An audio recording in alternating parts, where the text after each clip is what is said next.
Okey, untuk hari ni kita nak pasang satu PC Office yang berharga total semua sekali. Untuk PC saja RM1399.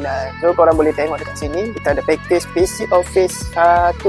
PC Office 1 dapat Ryzen 3 3200G Movo A520. Movo ni A520 daripada MSI, and then kita ada storage 256GB SSD SATA, dan last sekali RAM sebanyak 8GB RAM. Okey, jom saya nak pasang di sini. Kita tengok lihat video ni. Okey, jadi inilah dia prosesor Ryzen 3 3200G. Kenapa ada G kat belakang? Sebab prosesor ni dia ada grafik.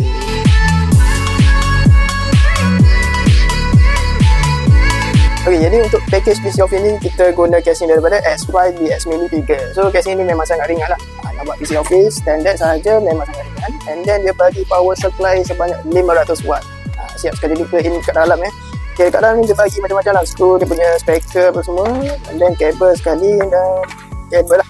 Okay, nanti kita ada kabel management untuk PC Office ni. Okay, jom saya pasang dulu.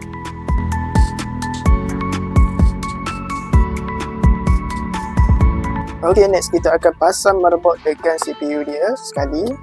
Untuk spek kali ni PC Office spek DDR4. Ok, yang ni daripada MSI dia punya motherboard. So korang boleh tengok dulu. Cuma ni standard sahaja lah. Kalau nak pakai jangka masa lama tu boleh guna untuk buat kerja office.